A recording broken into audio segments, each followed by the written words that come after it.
Halo teman-teman, jumpa lagi dengan saya Coach Cece. Nah, hari ini kita akan membahas topik yang sangat menarik tentang saham.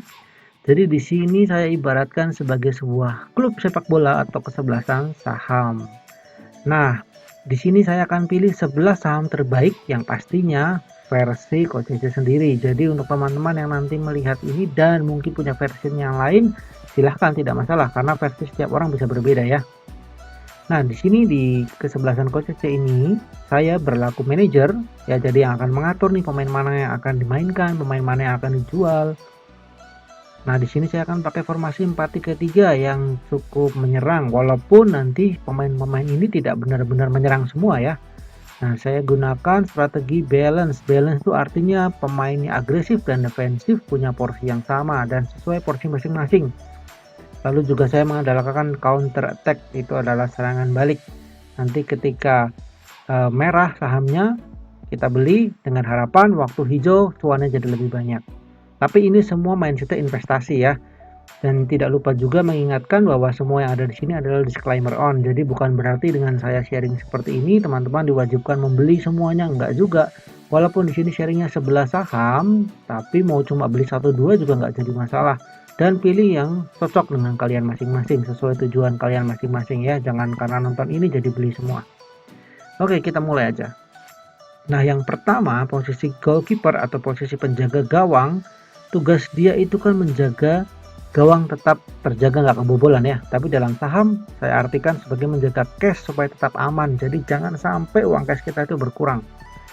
Saya di sini mempercayakan posisi kiper kepada RDPU, reksadana pasar uang. Loh, kok bukan saham? Ya, karena sebelum beli saham biasanya saya taruh dulu di reksadana pasar uang.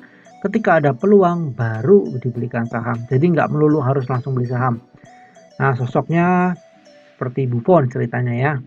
Oke, kita lanjut lagi. Nah, di sini kita ingin dapat 6% per tahun. Reksadana pasar uang rata-rata segitu ya, 6% per tahun. Jadi harapannya kalau nggak ada saham yang menarik ya udah kita taruh aja di reksadana pasar uang, uangnya tetap berkembang jadi nggak nganggur ya. Nah, berikutnya adalah back tengah atau center back. Di sini yang dibutuhkan adalah defensif, kuat dan punya pengalaman. Nah, mungkin di sini agak unik pilihanku ya. Karena pertama saya pilih ADMF. Itu adalah Adira Multifinance, jadi dia konsepnya adalah meminjamkan uang untuk kredit kendaraan. Mungkin untuk teman-teman yang syariah memang ini tidak termasuk syariah ya, jadi nanti silahkan disesuaikan. Tapi menurutku ini tetap berpotensi ke depan. Kenapa? Karena mobil listrik akan banyak, lalu pajak kendaraan yang 0% pun dengan lebih murahnya harga mobil, orang-orang akan beli mobil kan. Nah, masalahnya tidak semua orang bisa beli dengan cash. Jadi ujung-ujungnya pasti kredit akan meningkat. Seharusnya ADMF kinerjanya akan meningkat juga, dan tidak lupa dividen dia juga sangat besar ya, di atas 10% setiap tahun, sangat menarik.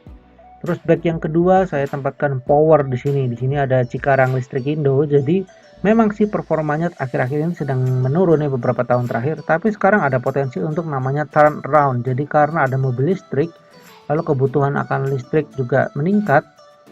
Jadi dia punya potensi, dan tidak lupa dividen dia juga besar.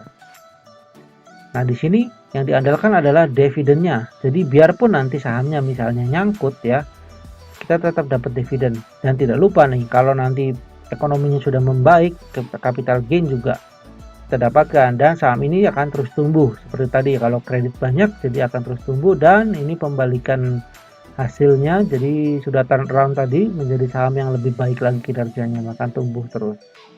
Nah, berikutnya ada di back sayap, jadi back kanan dan back kiri. Di sini karakternya adalah agresif dan kuat.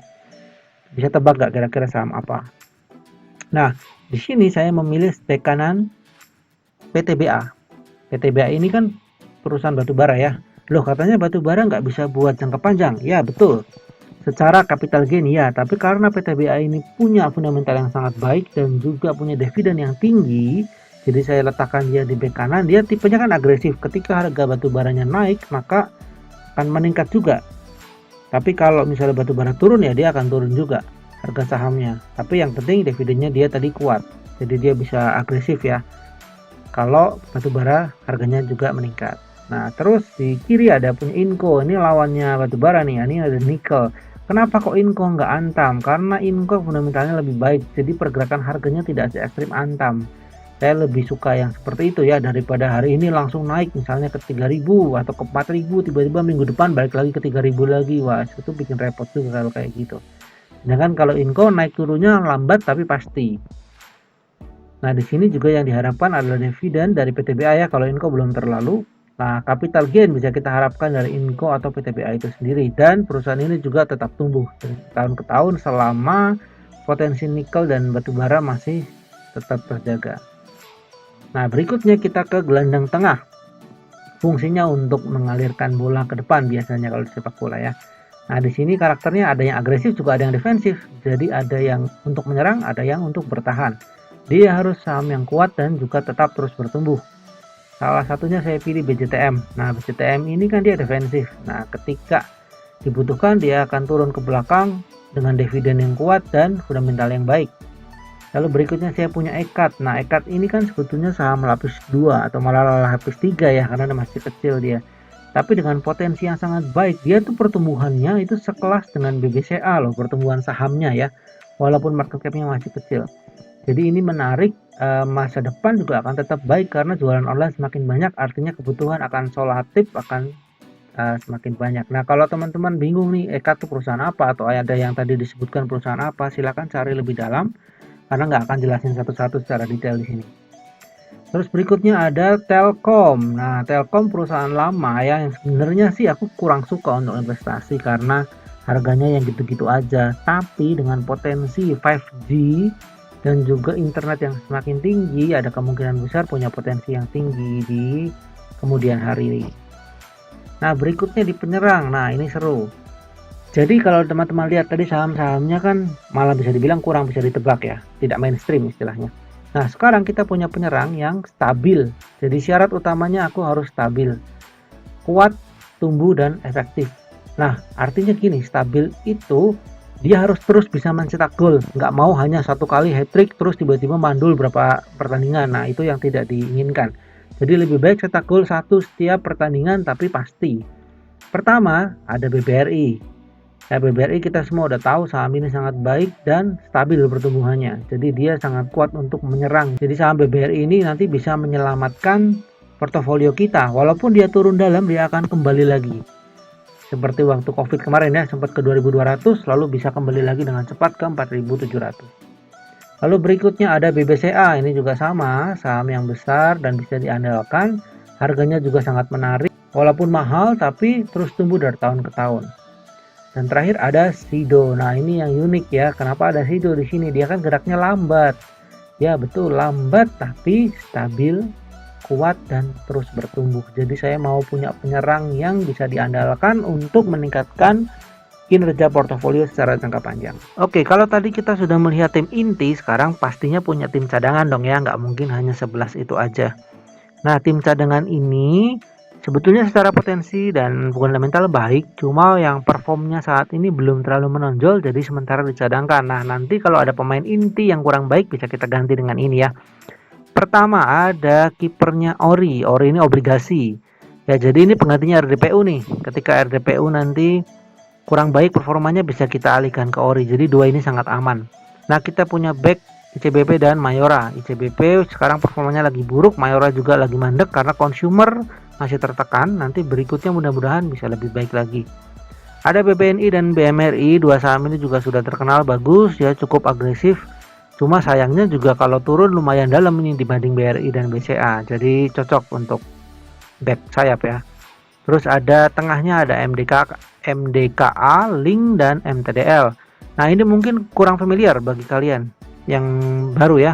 MDKA kita tahu cyclical, jadi dia tembaga. Nah, Link ini kaitannya dengan Telkomsel, sebetulnya mirip-mirip modelnya. Dia internet. Jadi selama internet itu bagus ke depan, Link juga seharusnya baik. Nah, MTDL adalah penjual hardware-hardwarenya, jadi menjual-jual komputer kayak gitu. Nanti bisa teman-teman teliti lagi ya. Lalu penyerang saya tempatkan ada Breeze yang kita tahu. Dia baru merger. Lalu Antam ini tadi temannya Inco, dia lebih agresif dari Inco ya. Nah, di sini ada Arto. Arto menjadi cukup menarik karena dibeli oleh Gojek. Nah, kita lihat nih ke depannya. Seandainya Gojek itu listing di bursa atau Tokopedia listing di bursa, pastinya lebih menarik lagi. Jadi posisi saat ini masih belum meyakinkan karena naiknya udah tinggi banget. Kita lihat deh ke depannya. Tapi Arto ini punya potensi sepertinya karena dia menjadi bank digitalnya dari Gojek. Ya, kita lihat aja. Nah, dari tim ini tadi sudah ada 22 pemain berarti ya. Saya memakai tim inti ini dengan cadangan ini. Nanti kalau ada yang kurang perform, misalnya inkonya kok menurun, bisa kita ganti dengan yang lain. Begitu juga dengan pemain-pemain yang lain. Nah, untuk teman-teman silahkan atur tim kalian sendiri. Tentunya tidak menyarankan untuk membeli semuanya jadi punya 22 saham dalam satu portofolio, enggak ya, tidak seperti itu. Pilihlah yang terbaik menurut kalian dan sesuai dengan tujuan masing-masing. Nah, ini komposisi ini bisa berubah per kuartal, tergantung kinerja mereka ya. Per tahun juga bisa atau per sentimen juga bisa. Bisa jadi nih, oh ternyata misalnya si BCTM ini ketinggalan jauh, sekarang dia nggak mau berkembang ke bank digital. Arto jauh lebih unggul ya, bisa kita ganti. Nanti sesuaikan aja. Nah, pilih yang terbaik saja, mana yang dijadikan kendaraan investasi, mana yang hanya buat trading. Jadi nggak bisa nih semuanya kita keep 10 tahun lama gitu ya.